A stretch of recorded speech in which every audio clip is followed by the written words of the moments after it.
The room fell silent the second I stepped through the front door. My aunt's champagne glass froze halfway to her lips. My cousin's confident smile vanished. Across the living room, the retired colonel they had invited as the guest of honor stared at me as if he'd seen a ghost. Then he stood up so quickly that his chair scraped harshly against the hardwood floor. "Admiral," he said, his voice filled with disbelief. "Just moments earlier, my relatives had been treating me like the least successful person in the family. The cousin who never measured up. The woman they pitied. The one they assumed had settled for an ordinary military career. But now every pair of eyes in that room was fixed on me. Because the secret I had kept for years had just walked through the door with me. I never intended to expose who I really was. I had only wanted to see how my family treated someone they believed was nobody special. I never told my relatives that I was a Navy admiral. Not because I was ashamed of what I'd accomplished. Quite the opposite.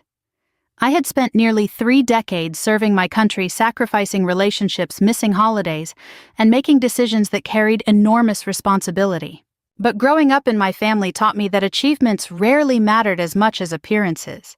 In our family, there was always a favorite. My cousin Rebecca had been that favorite for as long as I could remember.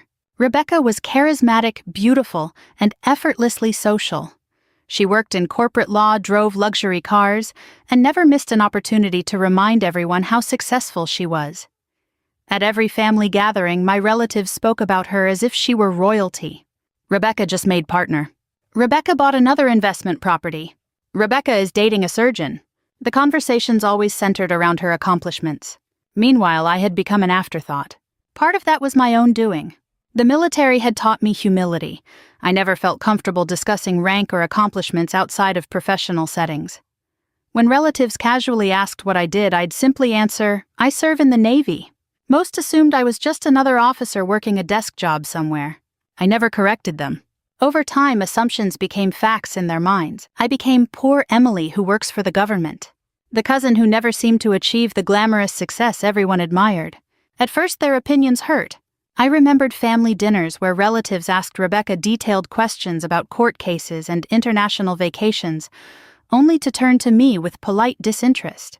"So, how's work?" they'd ask. "Busy," I'd reply. Then the conversation would immediately return to Rebecca. Eventually, I stopped trying. I convinced myself it didn't matter. After all, my career wasn't built on external validation. But that didn't mean the small dismissals didn't leave scars. 3 weeks before the family reunion, I received a phone call from my Aunt Diane. "You are coming this year, aren't you?" she asked. "I'll try," I answered carefully.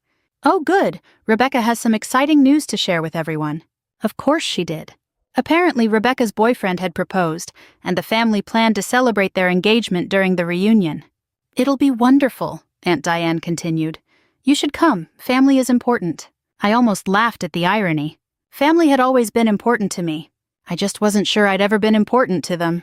A few days later, Rebecca herself called me. "You'll be there, right?" she asked. "I think so." "You really should come," she said. "Everyone misses you." The statement caught me off guard. Did they simply expect me to fill the role I'd always played? The quiet cousin. The supportive background character. The one who applauded everyone else's achievements. Then Rebecca added, "Besides, it'll be nice for everyone to see you're doing okay." Doing okay. I stared at my phone long after the call ended. It wasn't cruel. Not intentionally. But it perfectly reflected how they viewed me.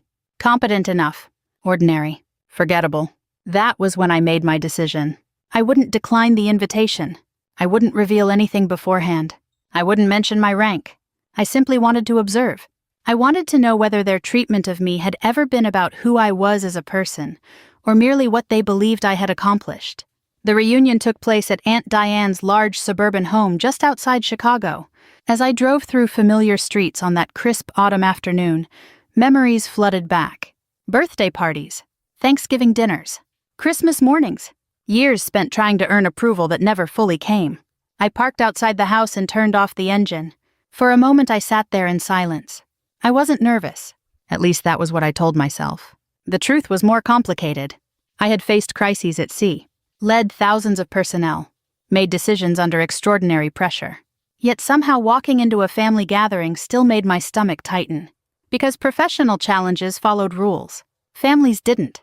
Before getting out of the car, I glanced at my reflection in the mirror. I had intentionally dressed simply. No formal uniform. No symbols of rank. Just an elegant navy blue dress and a light coat. Nothing that announced authority. Nothing that demanded recognition.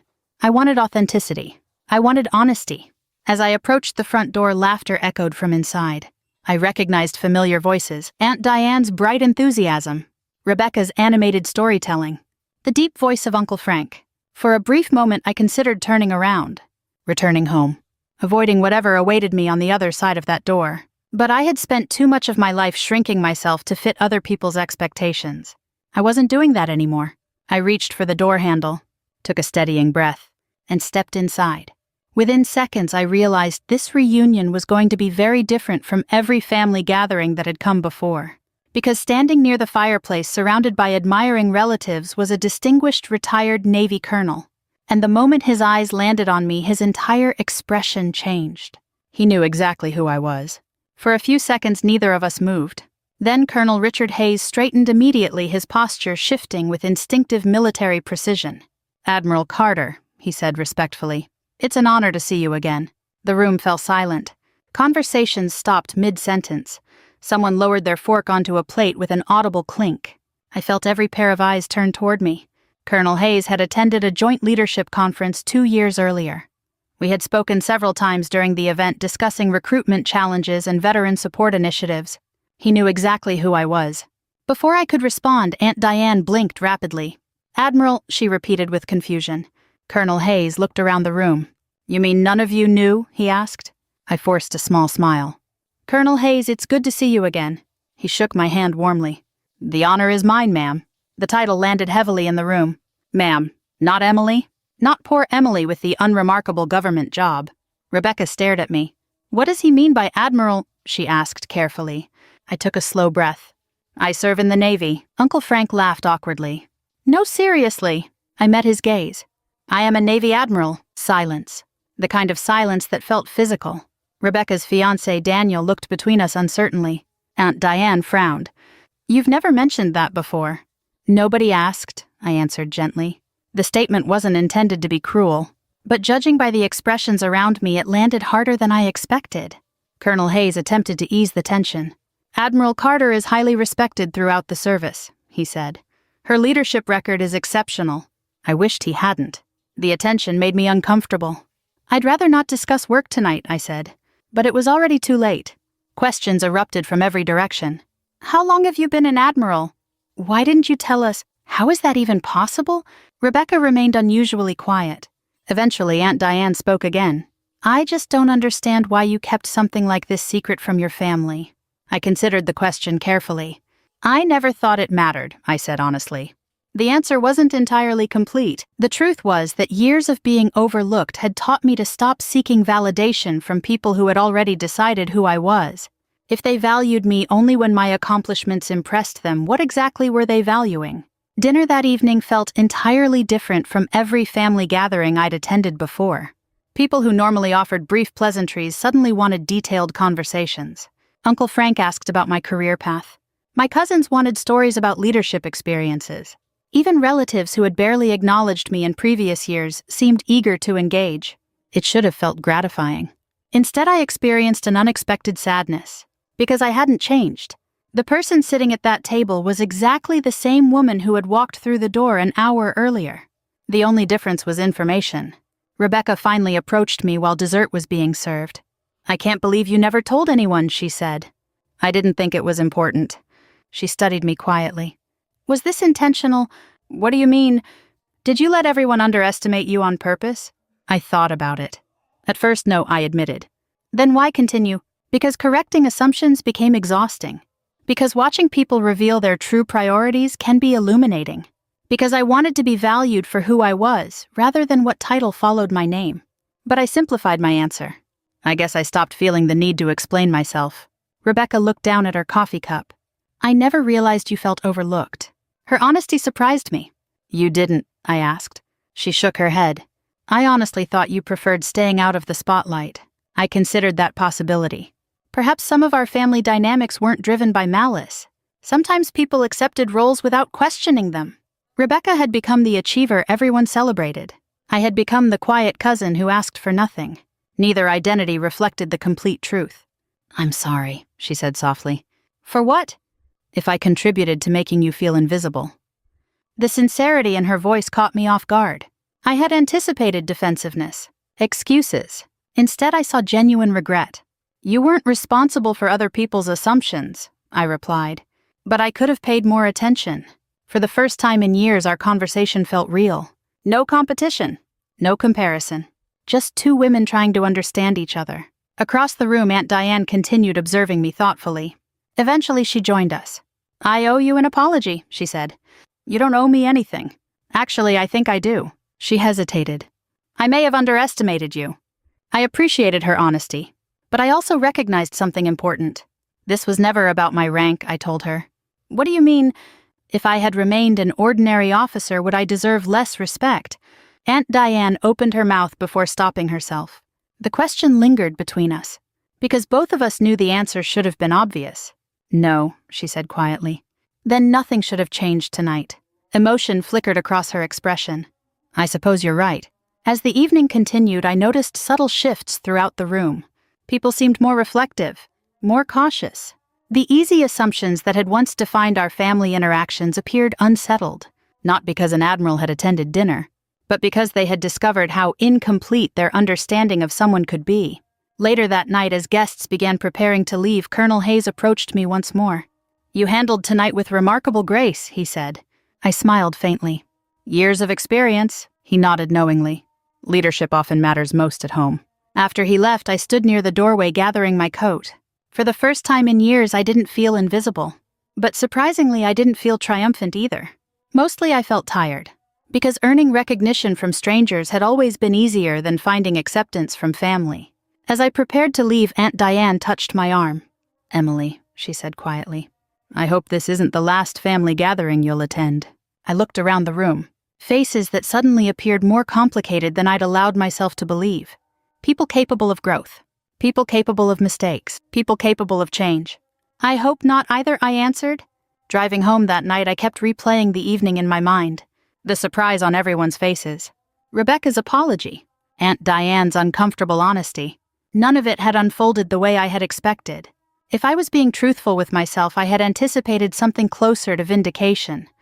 Some dramatic moment where years of feeling overlooked would finally be balanced by a single revelation. Instead, I felt strangely unsettled. The admiration that had suddenly appeared after my rank became known wasn't nearly as satisfying as I had imagined, because deep down I kept returning to one uncomfortable question. Would any of this have happened if Colonel Hayes hadn't recognized me? The answer was obvious. No. By the time I pulled into my driveway, exhaustion had settled into my bones. I had spent years leading sailors through high-pressure situations. I'd negotiated conflicts, managed crises, and made decisions affecting thousands of lives. Yet navigating one family dinner had drained me more than most professional challenges ever had. I entered my quiet home, kicked off my shoes, and poured myself a cup of tea. The silence felt comforting. For the first time all day, I could simply be Emily, not Admiral Carter, not the family's unexpected success story, just myself. My phone buzzed against the kitchen counter. Then again, and again. I glanced down. Family group chat, 27 new messages. I almost laughed. For years, family group conversations had largely revolved around birthdays, holiday plans, and updates about Rebecca's latest achievements. Now my phone looked like it was having a nervous breakdown. Curiosity won. I opened the messages. Oh my God, Emily, why didn't you tell us? We're so proud of you. This is incredible. Can you tell us more about your career sometime? One message caught my attention. It came from my younger cousin Sarah. I always admired you even before tonight. I stared at the words for several seconds. Sarah was 10 years younger than me. Quiet and observant, she'd often occupied the same overlooked corners of family gatherings that I had. Her message warmed something inside me, because unlike the others, she had made it clear that nothing had changed. At least not for her. The following afternoon, my phone rang. Rebecca. For a moment, I considered letting it go to voicemail. Instead, I answered. Hey. Hi, she said. There was an awkward pause. I've been thinking about yesterday. So have I. I wanted to ask you something. Okay. Were you angry with us? The question surprised me. I leaned back in my chair. Not angry, I said carefully. Hurt, maybe. Rebecca was quiet. I don't think I realized it. I know. You should have told us. I smiled sadly. Would it have mattered if I hadn't become an admiral? The silence that followed answered the question before she spoke. I don't know, she admitted. I appreciate your honesty, Rebecca sighed. I think our family gets caught up in visible success. Most people do. But that's not fair. No, I agreed softly, it isn't. We talked for nearly an hour, longer than we had spoken in years. For the first time, Rebecca opened up about pressures I had never considered. Being the family's golden child hadn't always been easy. Every achievement raised expectations. Every mistake felt amplified. Everyone assumed she had everything figured out. I've spent most of my life terrified of disappointing people, she confessed. The vulnerability caught me off guard. Growing up, I had viewed Rebecca through the lens of comparison. The favored cousin, the successful one, the standard I never quite matched. But listening to her now, I realized she had been carrying burdens of her own, different from mine, but burdens nonetheless. We probably should have talked like this years ago, I said. Rebecca laughed softly. Probably. Over the next few weeks, something unexpected happened. Family dynamics began shifting. Aunt Diane called simply to check in, not to ask about my career, not to discuss military life, just to talk. Sarah reached out for advice about graduate school applications. Uncle Frank invited me to lunch. At first, I approached these interactions cautiously. Part of me wondered whether they stemmed entirely from newfound respect attached to my title. But gradually I noticed something important. People weren't asking about Admiral Carter anymore. They were getting to know Emily, the woman who loved hiking, who collected historical biographies, who made terrible attempts at baking during stressful weeks, who sometimes questioned herself despite years of leadership experience. For perhaps the first time, my family seemed interested in understanding me beyond assumptions.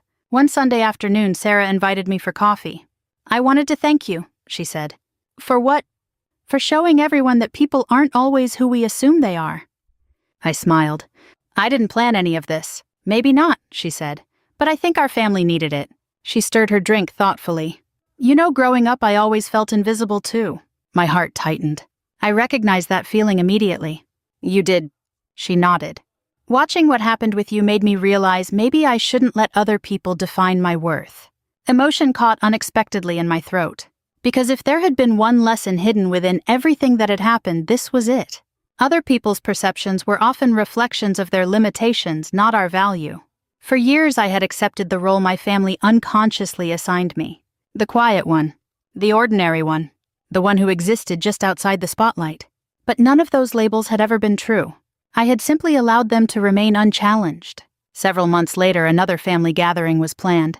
This time, Aunt Diane called personally. We'd love for you to come, she said. I hesitated. Not because I feared being overlooked, but because vulnerability remained uncomfortable. It won't be the same as before, she added quietly. I know, and surprisingly I believed her. As I prepared for the gathering, I stood once again in front of my mirror. The woman looking back appeared unchanged. Same steady eyes, same calm expression, same person. The only difference was that she finally understood something she'd spent years forgetting.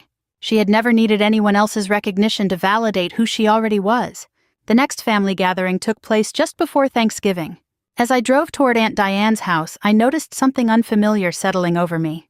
It wasn't anxiety. It wasn't anticipation. It was curiosity. For years, attending family events had felt like preparing for an emotional obstacle course. I would rehearse polite responses in my head, brace myself for comparisons I hadn't asked for, and remind myself that I didn't need anyone's approval. This time felt different. Not because I expected perfection. Families didn't transform overnight. But because for the first time, I wasn't walking into that house carrying the weight of proving anything. I had already learned the lesson I needed. The rest was simply seeing where we all went from here. When I pulled into the driveway, Sarah was the first to notice me. She hurried outside before I had even reached the front steps. You came, she said, hugging me. I did. You have no idea how excited Grandma is. I blinked. Grandma, Sarah smiled. Apparently she has something she wants to say. That immediately made me nervous.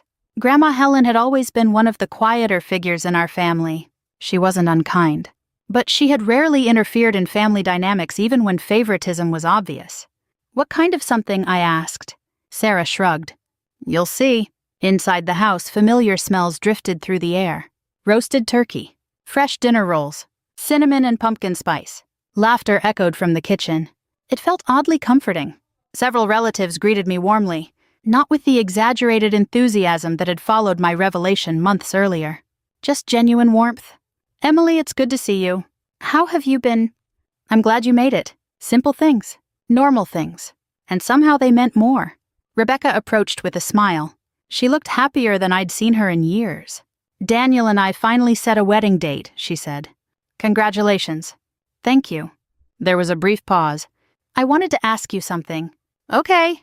Would you consider giving a toast at the wedding reception? I stared at her. Me? Rebecca laughed softly. Yes, you. Why? Because you're important to me, she said simply. Emotion caught me off guard. Growing up, we had occupied opposite sides of an invisible divide. The celebrated cousin. The overlooked cousin. But somewhere along the way, we had stopped seeing each other as people. Now, standing there in Aunt Diane's living room, it felt like we were finally becoming family again. I'd be honored, I said. Her smile widened. Dinner preparations continued around us until Aunt Diane gently tapped her glass. Before we eat, she said Mom would like to say something. The room quieted. Grandma Helen slowly stood from her chair. At 84 years old, she moved carefully but carried herself with unmistakable dignity. She looked around the room before speaking. I've had many years to observe this family, she began. A few people shifted uncomfortably. And recently I've done a lot of thinking. She glanced toward me. Emily, I owe you an apology. I immediately shook my head. Grandma. No, she interrupted gently. Please let me finish. The room remained silent. I watched people compare grandchildren, she continued. I watched some achievements celebrated loudly while others were quietly overlooked. Her voice trembled slightly. And I did nothing. No one spoke. I convinced myself it wasn't my place to interfere. She paused. But when we remain silent in the face of unfairness, we become part of it. The honesty in her words hit me harder than I expected. Your accomplishments are extraordinary, she said. But that isn't why I'm apologizing. She smiled softly. I'm apologizing because even before anyone knew your rank, you deserved to be seen. Tears burned unexpectedly behind my eyes. The room remained completely still.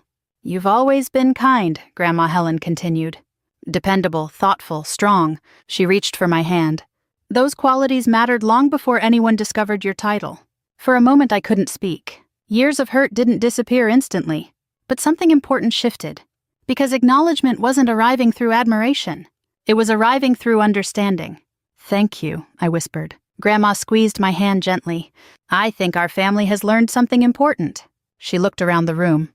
We spend too much time measuring people by visible accomplishments. Several relatives lowered their eyes. But character reveals itself in quieter ways. No one argued, because everyone understood exactly what she meant. Later that evening after dinner, plates had been cleared away. Sarah joined me on the back patio. Cold autumn air wrapped around us. I've never heard Grandma talk like that before, Sarah said. Neither have I. You know what I think? What? I think you changed our family. I immediately shook my head. I don't think I did. Sarah frowned. Then what happened? I considered the question carefully. I think people were finally given an opportunity to examine assumptions they didn't realize they were making. Sarah smiled thoughtfully. That's a very admirable answer.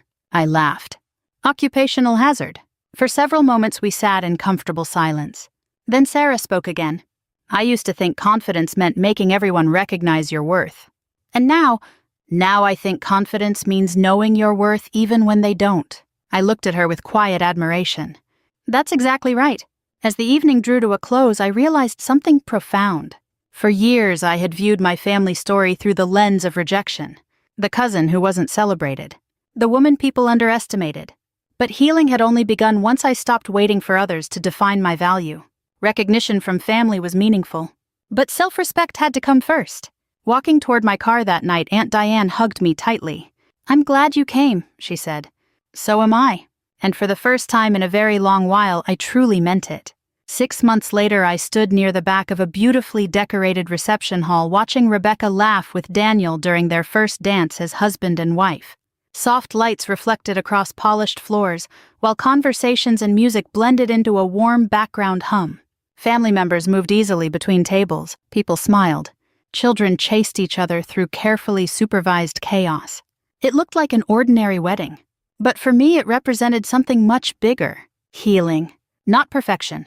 Not a fairy tale ending where decades of complicated family dynamics disappeared overnight. Just progress. And sometimes progress was enough. As promised, Rebecca had asked me to give a toast. Standing near the podium, I reviewed my notes one final time. Public speaking had never intimidated me professionally. I'd addressed military personnel, government officials, and entire commands. Yet speaking to family felt different, more vulnerable. Because this wasn't about leadership. It was about love. Rebecca squeezed my hand before returning to her seat. "You've got this," she whispered. I smiled. "I hope so." A few moments later, I stepped toward the microphone. The room gradually quieted. I looked around at familiar faces, people who had shaped my life in complicated ways, people who had hurt me without realizing it, people who had also learned, grown, and changed. I took a steady breath. "Most people believe families are built through shared history," I began. "But I think families are truly built through understanding." The room remained silent. Growing up, Rebecca and I were often seen through very different lenses. I glanced toward her. She was outgoing and accomplished. I was quieter and more reserved. Rebecca laughed softly. The guest smiled. For a long time, I thought those differences created distance between us. I paused. But over the past year, I've realized something important. I looked around the room. The people we love aren't defined by titles, achievements, careers, or other people's expectations. Emotion tightened my throat slightly. They're defined by kindness, integrity, loyalty, the way they continue showing up for others. Rebecca wiped away a tear. And Rebecca possesses those qualities in abundance. I smiled warmly at her. She's compassionate, strong, fiercely devoted to the people she loves. Daniel squeezed her hand. "And Daniel," I continued, "you are incredibly fortunate to have found each other." Laughter drifted through the room. "But perhaps the greatest lesson I've learned recently is this." I took another breath. "We all carry stories about ourselves based on how others see us. Sometimes we're labeled successful, sometimes ordinary, sometimes overlooked." I allowed the words to settle. But none of those labels determine our worth. The room was completely silent now. Our value exists independent of recognition. It always has. I glanced toward Grandma Helen. She smiled knowingly. "So tonight, as we celebrate this beautiful beginning, I hope we also remember to truly see one another. Not through assumptions, not through comparisons, but through compassion." I lifted my glass. "To Rebecca and Daniel. May your marriage always be rooted in understanding, respect, and unconditional love." The room erupted into applause. Rebecca hugged me tightly afterward. "That was beautiful," she whispered. "Thank you." "No," she replied emotionally. "Thank you." As the evening continued, I found myself standing beside Grandma Helen near the dessert table. "You've become quite wise," she said teasingly. I laughed softly. "I think life forces wisdom eventually." She squeezed my hand. "I'm proud of you." The words meant more than I expected. Not because I needed validation, but because love expressed openly always mattered. Nearby, Sarah approached us. "I have news," she announced excitedly. "I got accepted into graduate school." Grandma Helen immediately embraced her. "Congratulations." Sarah looked toward me. "You were right." "About what?" "Knowing your worth even when others don't recognize it." Emotion warmed my chest. "You figured that out yourself," I told her. She smiled. "Maybe, but you helped." Later that evening, I stepped outside onto the reception venue's balcony. Cool evening air greeted me. Below, city lights stretched across the horizon. For a few quiet moments, I reflected on everything that had happened. I had entered that family reunion expecting confirmation of old wounds. Instead, I discovered something far more valuable. People were capable of growth. Families could evolve. And healing often began through uncomfortable conversations. Most importantly, I learned that self-worth could never depend entirely upon external recognition. Not from family, not from society, not even from professional accomplishments, because titles eventually changed. Careers ended. Achievements faded. Character remained. I thought about the younger version of myself who had spent years wondering why she wasn't enough. The woman who quietly accepted being underestimated because challenging assumptions felt exhausting. I wished I could tell her what I now understood. You were never invisible. You were never ordinary. You never needed permission to recognize your own value. The music inside shifted to another song. Laughter echoed through the open doors behind me. Family. Complicated. Imperfect. But still family. And perhaps that was enough. If this story resonated with you, I hope you'll remember that your worth isn't determined by how loudly others celebrate your accomplishments.